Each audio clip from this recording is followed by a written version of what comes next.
it's a great supportive environment that exposes children to new experience and activities. Like I said, positive role models. They get to meet girls from all over, I guess, the country.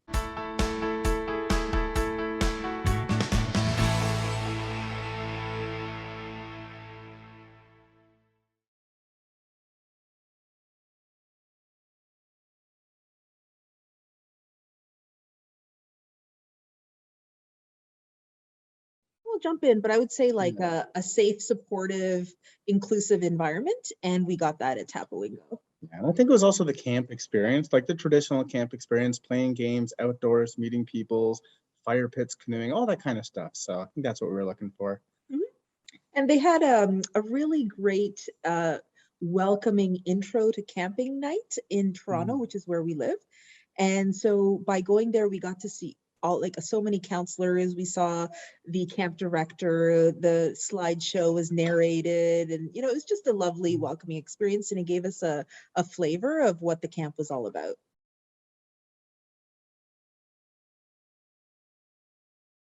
I think it was an all-girls camp. I think that was unique. That was something that resonated with us. And I think it was also them explaining all the different activities that they would be doing. I don't know if that was unique, but it was good for us to hear that. Yeah. What made it unique? Well, when I was looking for a camp, you'd see brochures of other camps. We looked at a whole bunch across Ontario or Southern Ontario. And I felt like Tapawingo was one of the very few that had campers of all sorts of different identities in their photos. And so, being a racialized family, we found that was pretty important to us. We didn't want, I just wanted our kids to be comfortable. We're not there with them. And I wanted to make sure that they, felt like they belonged. And that was certainly the case. Even some of these staff were racialized, and that really helped us because we never grew up with camps. It's something we would have liked to have done, but it wasn't like in the realm of possibility when we were younger. So the fact that they were able to participate in something that was so inclusive and they really had that sense of belonging, that made us feel really comfortable. I would say it's the wide breadth of activities, things that they don't normally get to do around here. So all of the water sports, all of the water activities, yeah, those are great. But also things like rock climbing. They're whispering to us right now what we should be saying, and so rock climbing is coming out loud and clear. So lots of things that they can't normally do here. So just giving them the exposure to activities they wouldn't normally in a regular setting be exposed to. That's what I would say. And I also say, this is going to sound weird, but it's also a break from us. Like at their stage in their lives, like at this age, we pretty much program every aspect of their life, right? Like their extracurriculars, we're taking them, and then school, and obviously they get a say in what they do, but the independence from that time at camp, you really can't put this. It's so valuable. I really like how they dictate what they're going to do that day, and they make decisions, and they collaborate with their friends about what they're going to do and what activities and stuff. And I really like their sort of personal growth as a result of that.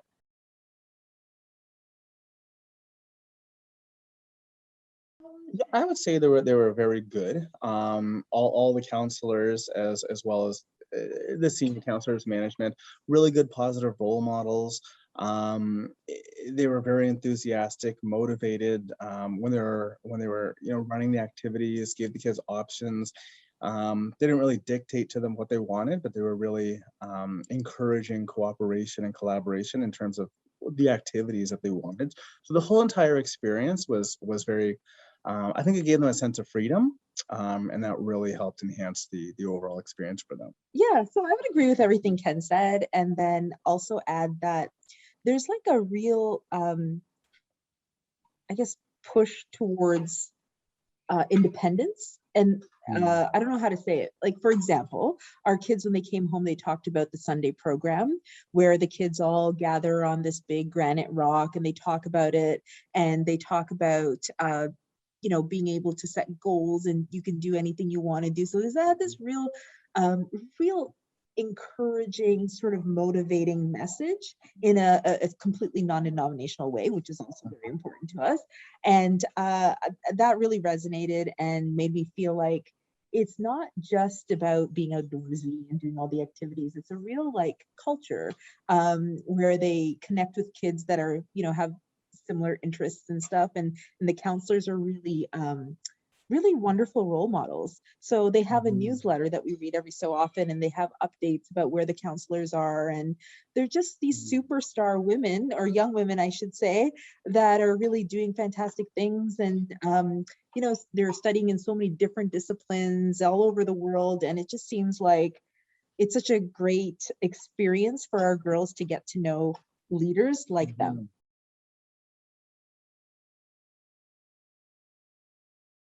I feel like I should ask them. They're right, No. but they loved it. I mean, you hear from popular, movies and TV, kids dreading to go to camp. That wasn't the case with our kids at all. We camp as a family, just going to provincial parks and whatnot. So they were familiar with that kind of experience, like tent camping. And so when they got introduced to the idea of an overnight camp in cabins with other girls, they were super excited about it. And that intro night that I was telling you about, all those photos really helped them conceptualize what it would be like. So they were very excited about going in, and then the experience was great. Yeah. Overall, it was very positive. And if anything, we sent them there for a week, and they came back asking to be sent for multiple weeks. So super positive, highlighted the whole year. So yeah, absolutely, they love it.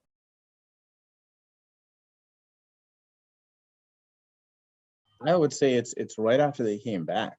I mean, we had concerns and reservations, obviously, about sending them away for a week, but when we picked them up from the bus, and they were so happy, they had 1,000,001 stories to tell us, experience that we hadn't even thought about. It's like, yeah, this is the right place to send them. Tapawingo is a great environment. They love it, and they're being exposed to so much things, all of our expectations and more. So Yeah, that's what I it's would not say. just a job for the people that work there. They Mhm. really, truly love it, and it shows. And the kids pick up on that too. So they just loved it so much.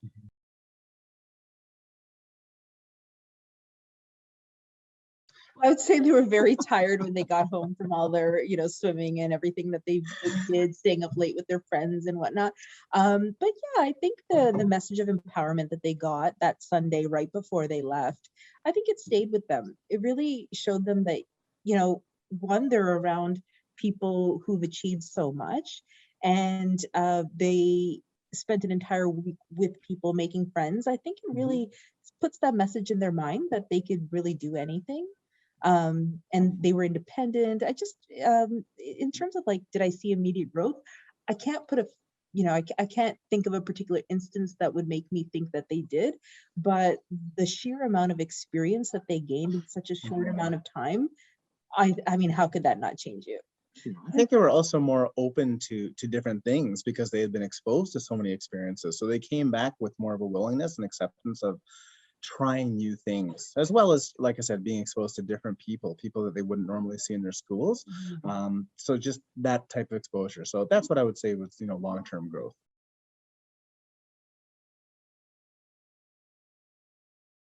I would say it being surrounded by all these really good examples of role models and women. I think that would have been a tragedy had they not been exposed to that.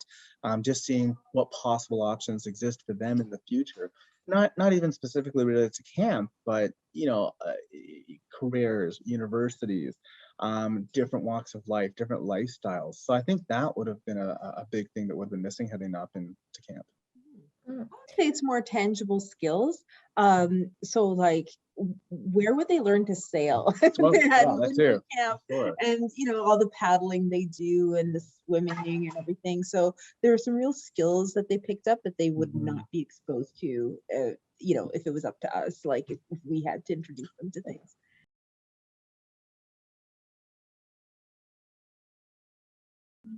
I think constantly enrolling them in Tapawingo year over year. That's a great way we can support them. Also, being engaged with what types of activities they like to do, what they learned from camp, throughout the year when they get birthday cards and Christmas cards, and when some of the counselors came during the pandemic to say hello, just supporting that and encouraging that and asking our girls, what they think of the whole experience, whether they're here or not. Whether they're at home or at Tapawingo. So I think those are different ways we can support them. And I would add that just like being engaged throughout the year, even when they're not physically at camp, through like virtual programs. They did like virtual arts and crafts and stuff. And like there's a fundraiser that happens with like a bowl-a-thon and stuff. All those things we can do, and we can do better to keep engaged throughout the year, to really sort of build that excitement for those weeks that they're in camp in the summer.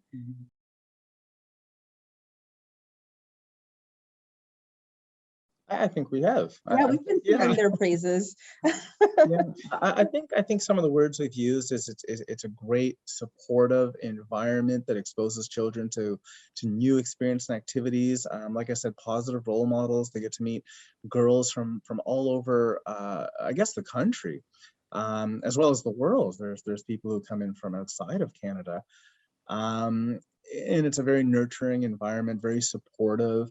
And like I said, it's very collaborative, and it allows our girls to be leaders, and figure out what it is that they want to do day to day. So it gives them a little bit of independence and freedom. So I think I would say all of those kinds of things to people.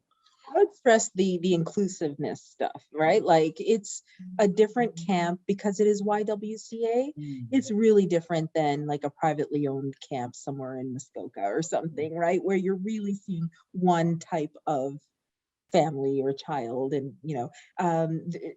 you get people at Tapawingo from like all different spheres and stuff. So I feel like there's a lot more diversity there than I've seen through like brochures and websites of other camps, and from what I've heard from other some of my friends that have their kids in camps as well. So that reason alone is a big draw for me about Tapawingo.